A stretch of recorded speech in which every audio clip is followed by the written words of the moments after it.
in case other people coming in from another session will give me a minute. Oh, sounds good. I think, Andrew, based on what you were saying, just the level of data, the GIS, you know, that you started off with a data conversation, and just how stormwater was 20 years ago, get it off the street, and now we're looking at filling data gaps and writing scripts, and it's just the trajectory of the formality of stormwater management. It's not slowing down, I guess. I didn't get a lesson on the back and forward. I'm assuming up is forward, down is back. I'm not sure it's working, if it's synced up. The pointer works. All right. The pointer works. I'll have to use it. I know this one. All right. Well, Tom Petroni from HDR. Yeah, I got it. Here we are. And Lisa Brown. Lisa Brown's not able to join us from Watershed. Oh, she got sick, unfortunately, last night. So I'm filling in for her. I think it's just realizing people we're a minute or two early, but if you're gonna start. Yeah, I'll take a slow. Yeah, you know, I don't know, how's everyone doing this afternoon, by the way? Is everyone awake after barbecue lunch? I told them I have like a quinoa salad and smoothie bar, but they did not listen to my healthy lunch advice to keep you all awake. But if you take a nap, I won't hold it against you after having mac and cheese and pulled pork for lunch, I guess. But it's good afternoon. I'm really grateful to be here in front of you all today. My name is Tom Petroni. I'm a Senior Water Resources Engineer out of the Pittsburgh office of HDR. Like Nathan said earlier, Lisa Brown, my co-presenter today, couldn't be here today, but she's with the Watersheds of South Pittsburgh, which is a local nonprofit based out of the Pittsburgh area. She represents the Sawmill Run Watershed, which will be obviously the focus of today's presentation. A little bit about Sawmill Run, and we'll talk about the history of this watershed in depth coming up in these slides. And Lisa, I'll tell you, she tells a heck of a story. I'll never try to replicate her storytelling ability, but I'm going to give it a shot. All right, so try to stick with me on this timeline. We have a great timeline coming up. So yeah, let's just get right into it. I think as Nathan said earlier, in my career, it has mainly been in the water quality, MS4, CSO, collection system, Clean Water Act arena, right?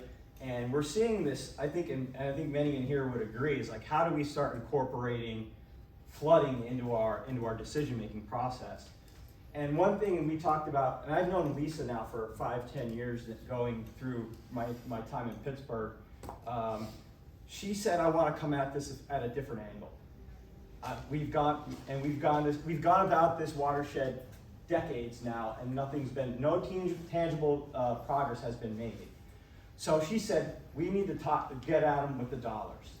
So she said, let's take this problem, let's start looking at it from an economic sense. And I said, that makes a ton of sense. How can I help? And that's kind of where we're at today.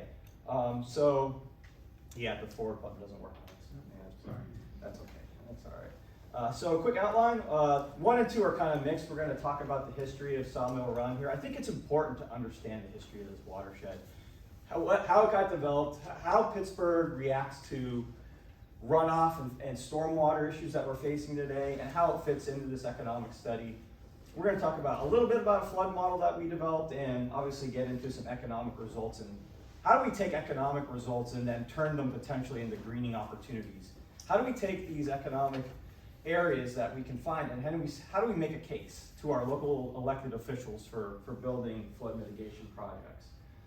So quick, let's talk about story time. All right, let's everybody. It's afternoon story time. This was supposed to be Lisa's story here. I'm gonna try to do my best. But let's go all the way back, 1800s, 1874, Pittsburgh. You know, it's just starting out. It's only about 100,000 people, but everybody's moving in, right? But at the time, in July 27, 1874, probably the most catastrophic flood ever happened in Pittsburgh. And this is before even before climate change came onto the scene. This is way before we built all of our strip malls and all of our highways. This right here happened, probably the most catastrophic flood that ever happened in Pittsburgh. And this was on the front page of the New York Times. It was all the way to California to New York. And this is called the Butcher's Run flood of 1874. And actually someone drew it because I don't think they had a photographer at the time, but someone tried to draw what this flood looked like on the north side.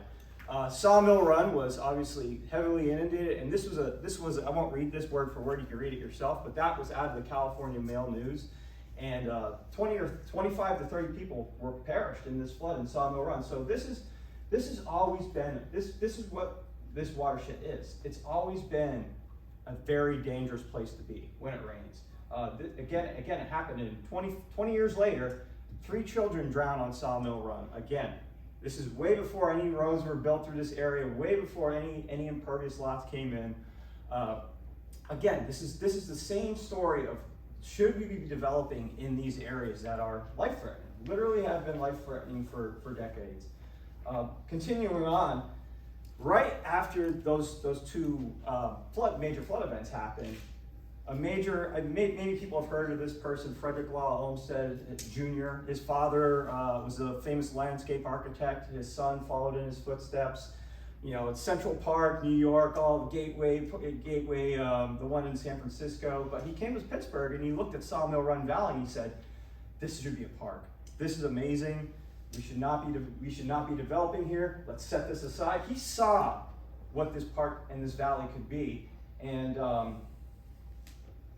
great advice, guy. Nice for you to come. But let's build a highway instead. So right after 1930, we built Sawmill Run Boulevard is dedicated. And right after that, we just decided to develop it all and pretty much basically ignore his advice, which I thought was pretty good. It was way ahead of its time. And what do you know? 1939, 1943 comes around and Sawmill Run flood of record. I was looking at these old newspaper clippings and I'm like, look, read it. I can't help but read the World War II progress fronts and the issues with like everything happening on World War II. It was absolutely fascinating seeing these side by side. Basically, stories of flooding that are happening today in Sawmill Run are no different than what are happening during World War II and on the front page of Pittsburgh newspapers. This was a clip out of one of those 1943 newspapers. There's nothing new about its rampages. Sawmill Run is a bad little creek for a long little time, flooding cellars, destroying gardens, forcing people out of their homes. And this is a picture that was taken 2018, and this is actually and people might have seen this one. It's a really good meme. There's like a lot, if you look at the Pittsburgh dumpster meme on Know Your Meme, I think there's various politicians in there. I think they replaced this with the Browns logo at one point. It was a good one. I'm sorry, people from Cleveland. But this is a topographical map, and this is our study area for the economic study, and it just gives you a sense of the topography of this area. And this is really Pittsburgh to a T. Really, Pittsburgh is a city of hills and ravines, and being in these ravines is a bad idea when it rains. Essentially, what it is, what it comes down to. And they call them like runs, and I get the idea because back in the day they were really small brooks that were running.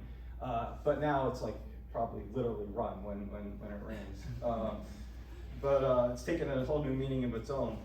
So this is the first, right after we win the war, one of our politicians in Pittsburgh, James Fulton from Dormont, we need to study this. And it really is, it's been a series of studies, and probably the reason why I'm here today because of this guy, because we're still studying this thing. And he finally gets to study. It took him 14 years to get funded by Congress to get a study going. This is a picture of him in the Army Corps. I thought this picture was absolutely hilarious because it's like, I could have been doing that yesterday and looking at a map like that. And then they pull the rug out from underneath them immediately. We're building highways at this point. So they halted the flood study and they said, hey, we might build a highway up this because we love to build highways in the 60s. So stop your flood study. We're going to put a highway here. They say, no, we're not going to build a highway. We're going to resume the flood study.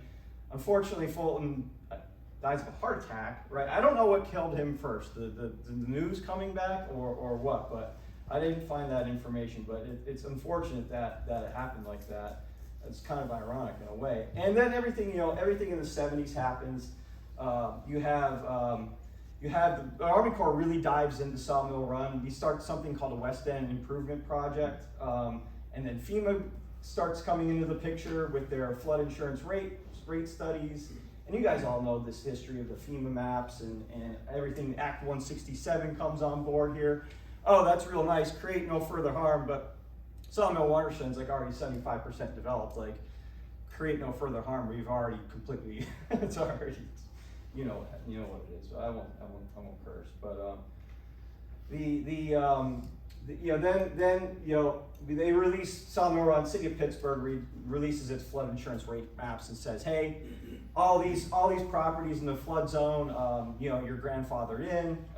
So any new development though, we'll try to minimize the impact in our flood rate maps.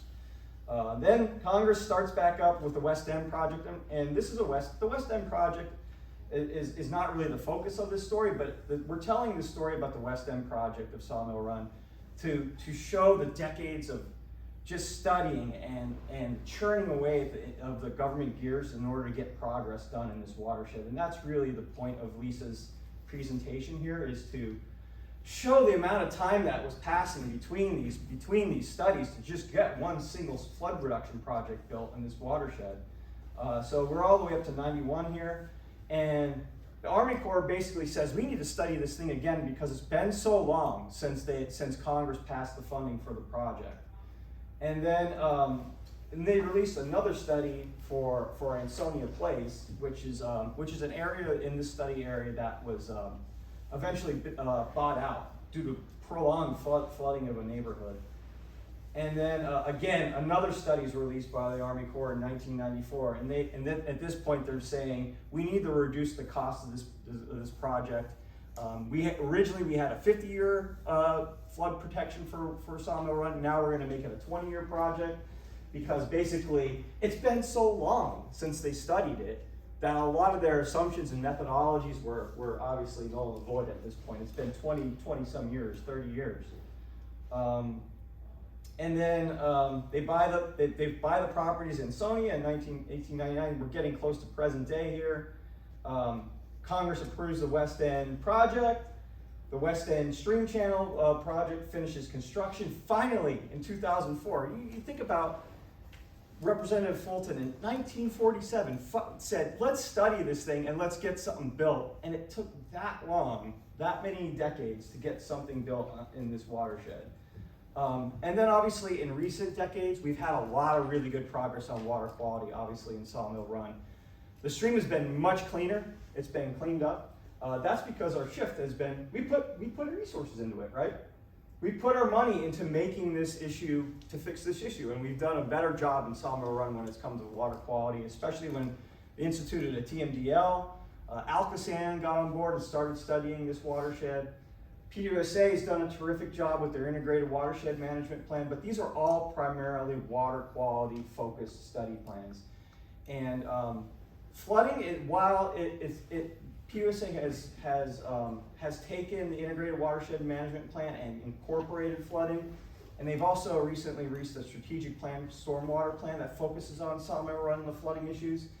There is no laws, right, or mandates against flooding. It's not like the Clean Water Act where you can get a fine if you're flooding out somebody. It's not like that. So right now the issue is, how do we convince our elected officials to do something about flooding? That's really what it comes down to. And Sawmill Run, flooding is not, this is a regular common occurrence, and we dug out all recent flooding reports in Sawmill Run through our study area. It's about 2.5 times per year that either something is closed on Sawmill Run Boulevard, or there's a flooding complaint, or 911 is called, or there's a flooded intersection or a road closure. So these are all the dates. We actually have a ton of rainfall statistics associated with these that I'm not going to get into. We don't have the time to today.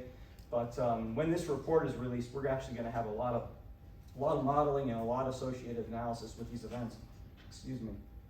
So, our objectives.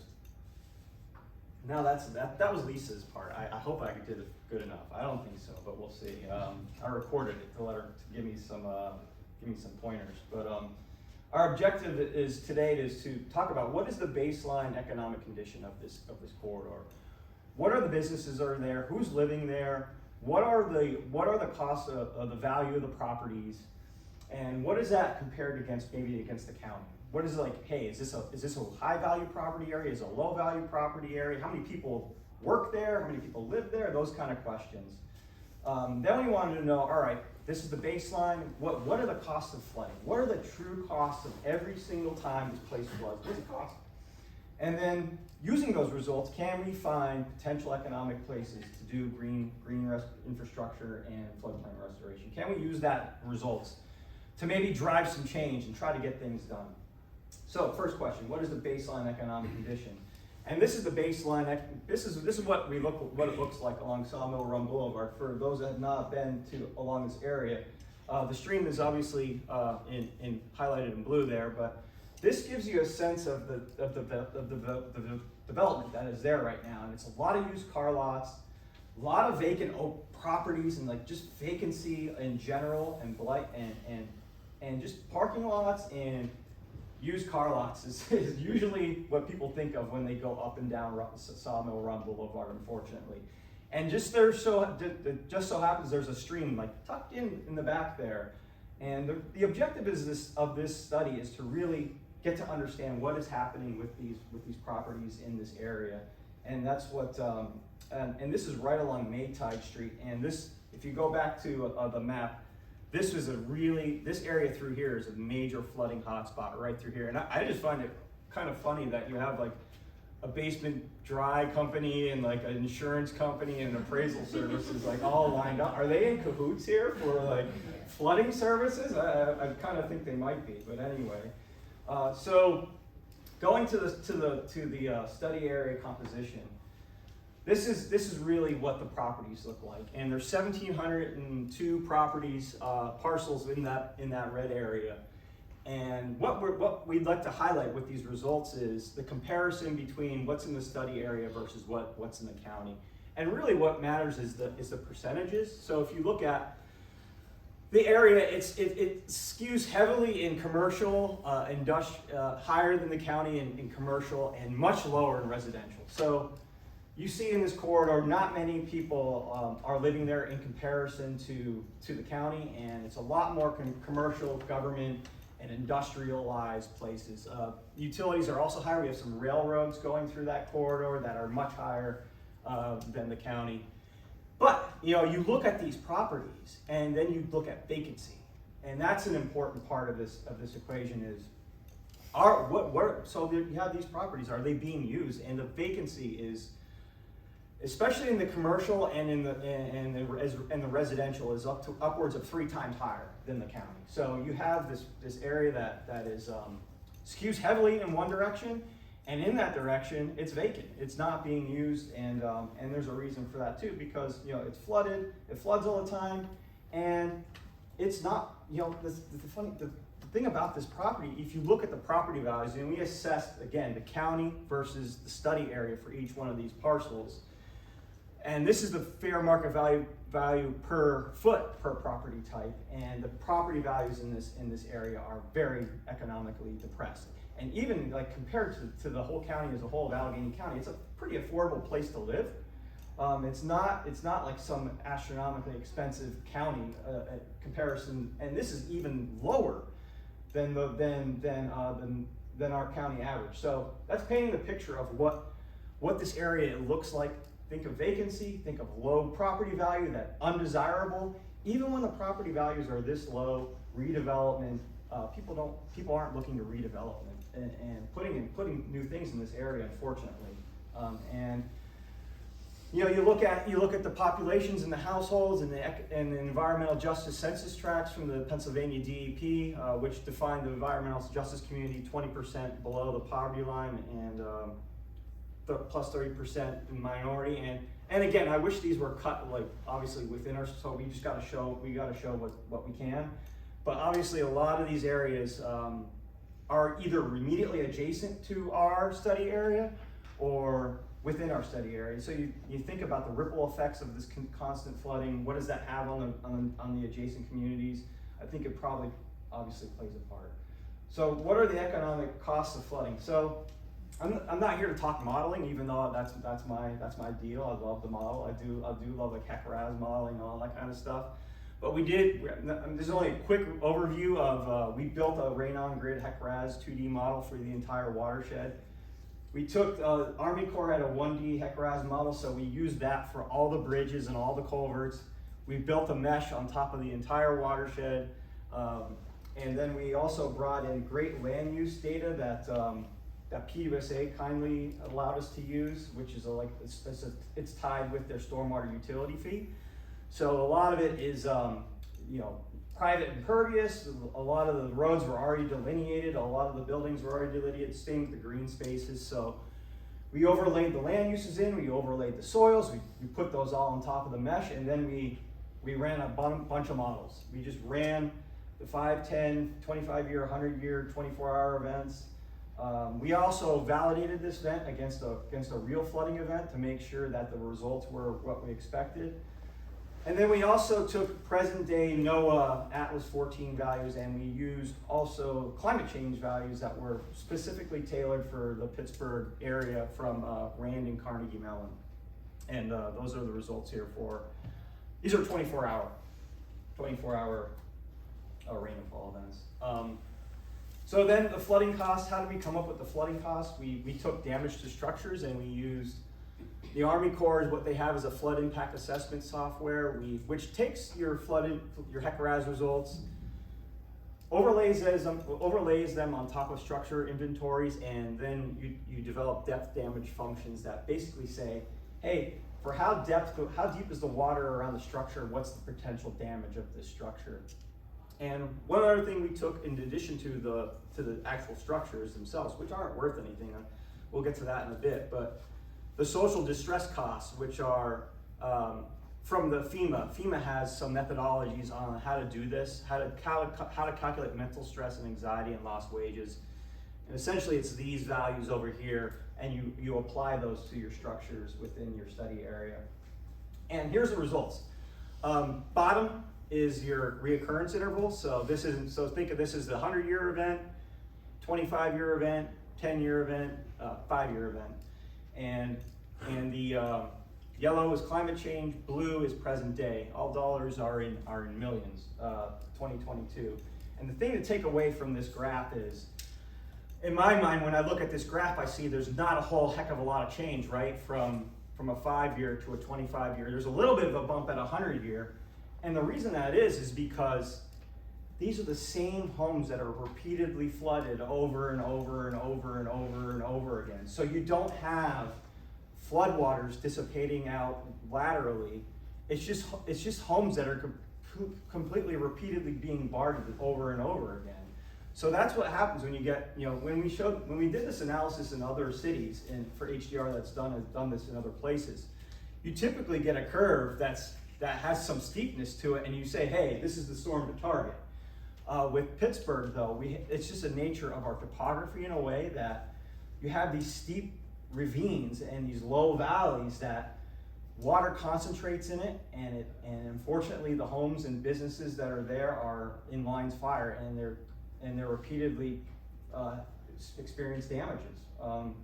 And then if you take all those results, you can annualize them, come up with some assumptions to say what's the annualized rate. You know, this doesn't mean that you're going to spend this every year. This just means over a 100-year lifespan, this is what the average cost would be per year for flooding in Sawmill Run. And each of these colors represents, you know, the cost to potential structures. And you'll notice the cost for social here is not an insignificant amount. That mental stress and anxiety and you know, just that cost alone could be upwards of 10% of all the entire costs using FEMA's own methodology. So what are the potential economic benefits? Last question, and we can get to questions and you might have. So, you know, we did prioritize these parcels in the high, medium, and low areas with the client, with Watersheds of South Pittsburgh. They have a sense of what they want to green. So we started there. We said, hey, Lisa, what are the areas that you see coming? And she's working on a master plan right now for the watershed. So she has an idea of where she wants to steer potentially places to put green infrastructure or floodplain mitigation of projects. So that's how we prioritize the areas in the high, medium, and low zones, and those are shown on the right. And then we also applied FEMA's methodology for greening benefits, which are primarily riparian benefits for a 100-year floodplain and benefits for urban open green space. One thing we did not include on these benefits was flood reduction benefits. This is hopefully coming in the next phase. We'll actually start to model some of these green strategies and see what the flood reduction benefits will be. And then what we did, just using the high level green riparian benefits and urban green space benefits from FEMA, we took these benefit values and we said, all right, what's the ratio of the greening benefit versus the value of the property that is currently there? So think of that ratio, the greening benefit, anything higher with a ratio over 1 potentially indicates a place or a parcel that might be valuable to put green strategies on. So that's what this analysis is, just for the high areas. You'll notice that there's 297 parcels that are high priority. The total cost of these is $78 million, and the cost per acre is here. Now, if you take the greening benefits, and the 3 and 7% is really just think of that as an inflation-based value that FEMA applies on the benefit values. So we applied they recommend two approaches: the 3% value and the 7% value, and those are the values. So these are the values of the greening benefits. So take this value and this is the numerator, this is the denominator, and that's how you get the greening benefits ratio of those high priority parcels. But if you just isolate the high priority vacant parcels, just take the ones that are vacant, the commercial properties that are blighted, the residential properties that are blighted, that are very low in value, and you take those, and your greening benefit ratios are way higher. They're 3 to 4 times higher. So these are the places in my mind that we should target for where to go in the watershed for potentially building projects. So we took we did cluster analysis next. We took those greening benefit ratios, overlaid them on top of, and we looked at them spatially and said, these are all your vacant properties. These are all your high priority benefit ratios that are over 1. This is where you should start. And these are areas, if Lisa can then, her idea is now to take these areas, start building up the political will behind them, start figuring out how do we acquire these vacant lands, how do we get the places in between, how do we start making areas that we can now start thinking about concepts. That's really where we're at right now with this study. That's where we're going to be. Our potential next steps are take these sites, develop concepts for flood mitigation and green infrastructure projects, whether they be floodplain storage, whether they be green infrastructure, that's to be determined. I think the idea is to just, where do we go first? And then how do we build the case? How do we start making the case and telling the story is where we're at right now. But the idea, once we have those concepts, we can now start incorporating them back into the HECRAS model. We can take those areas, start thinking about what the flood reductions might be, and then include those costs, include more detailed costs and benefits with each of these parcels. Look at them and study them closer. And then, hey, let's start getting stuff built. Let's not take another 70 years to get something built in Sawmill Run, right? Let's try to start making the case, not only within the Pittsburgh community, but our neighborhoods and our local elected officials. That's really where we're at and where we dream to be, maybe coming in the next decade. Yeah, and the acknowledgements, really, Lisa asked me to acknowledge our project, her funders, which are the Hillman Family Foundation. Lisa took this idea of changing the conversation to Sawmill Run, and obviously the foundations really agreed with this approach because change is really hard, right? And the status quo was not working for Sawmill Run. So that's my presentation. I thank everyone for their time and staying awake. I think everyone stayed awake. I was keeping tabs on everybody.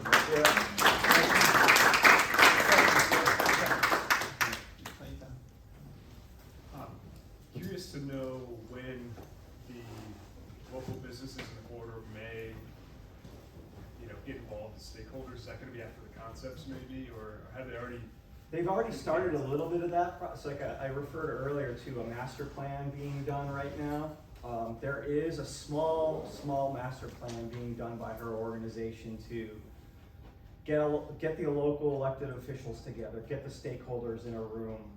A lot of that's already been done by Pittsburgh and Water and Sewer Authority. Thankfully, you saw the watersheds of South Pittsburgh on the timeline took over the integrated watershed master plan. So their goal now is to kind of take that ball and keep it rolling. And now let's start getting stuff built. Let's start taking flood reduction projects. Let's start getting MS4 credits. Let's start the whole holistic one water kind of approach that everybody's talking about now. Yeah, but I think that's where we're going now. Two-part question. One is, in your analysis, did you take into consideration minor systems, which would be your sewers and combined or stormwater systems? So that's one. And then the other one would be, in terms of the green infrastructure, my opinion is that no matter what one does, if it's a bowl, no matter what one does, it wouldn't have any impact. That where you would have your impact is upstream of the system prior to its getting down there. But once it gets down there, it's almost like a back thought. So how would the green stuff work then? Yeah, I think you're right. You're right on the money there on your second comment. I think that's why I think a lot of this is how do we buy these properties, make room for the stream, potentially allow more floodplain storage, get MS4 credits in these areas. But I agree, smaller rain gardens in this area probably not going to make a big dent. In order to do bigger detention, you go upstream in terms of retention and detention. Here we're talking more of floodplain buffering, more stream buffering, riparian areas, wetlands, bigger floodplain projects in this lower area. And to your first question on this is a HEC-RAS 2D model, so no, there's no minor. Our focus for this model is really the stream corridor. It's finding out along the stream and the pinch points of the culverts, the bridge crossings. So we're really focusing with this model is more on the floodplain rather than the tertiary side sewers that we know also flood, right? We know there's basement backups going up the valley, probably, mainly, most likely, or not. But so mainly this model is for stream purposes and our HEC-RAS. But it's a good idea for future study. Is there anything linked to show, because you talked about property values in the beginning and how floods all the time, so no one wants to build there. Yeah. How, if you reduce the flooding, the property values would go up? Would that change any of your model at all? So next phase is to figure out targeted redevelopment alongside green strategies. So that's exactly where we're thinking is there, because there are some stretches along this corridor that are a little bit higher, that are raised up a little bit, and obviously a major road goes through here. We're not proposing getting rid of a road. We can't rewind the clock and to go back to Olmsted Jr. and say, I wish I could go back in time and get in Marty McFly's whatever car that was. But yeah, we can't. Obviously, the road's still there. There's probably still going to need to be arterial roads coming through. So yeah, where do we think about targeted reinvestment alongside potential these places? Yep. No, that's what I was gonna say. I actually live in the South Hills. Yeah. I don't know what that is, but when that floods, it affects everyone in the South Hills. You know, you're talking a lot more people than what you're showing at a lot higher. I can't Ripple go effects. anywhere. Yeah, peripherally. Yeah. Like there's nowhere else to go. So I know you're specifically looking at the stream there, but when you're talking about impact, that's really a small portion of what that impacts. Because of 51 being a corridor, and then the ancillary roads that come in to feed that, you know, everyone in the South Hills has to use that to get in. Yeah, I think it's like I think it's estimated like 15,000 cars per day or something. I might be off on that number, but I've heard obviously there's the public transportation through there, through the T-line and the busway. It's a heavily important corridor, and you're right. And it's something to maybe consider. I know I'm not an economist by any stretch of the means.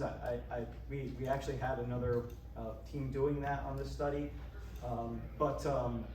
You could, I've been told, look at the ripple effects of the adjacent communities using I'm only economic. saying that would not help secure additional funding when you start Right. going out into the suburbs, out of the city where it affects, from Upper St. Clair, Bethel Park, Baldwin, Pleasant Hill. I mean, you keep Yeah. going on, whole South Hills, that's a lot of people. Yeah, and I agree, that should be part of the story. It should be part of the study, because Mhm. it should be able to get you additional funding. Yep. Beth, yeah, one more question. So, I think just one thing that's missing from all this is the emotional aspect of the stakeholders, the politicians, the residents, that they can connect to a vision, like a rendering, like what would be in it for them, because this is all kind of sterile and cerebral. But if you could show them something that has little kids, you know, frolicking on a boardwalk through an urban wetland, Yeah. or bird watching, I think that that'd be something that they could really understand. Yeah, and like I said, the Watersheds is working on a master plan right now, and a lot of that is getting to that emotional aspect. So yes, I agree, and I think you'll see that alongside this document as well. Thank you very much.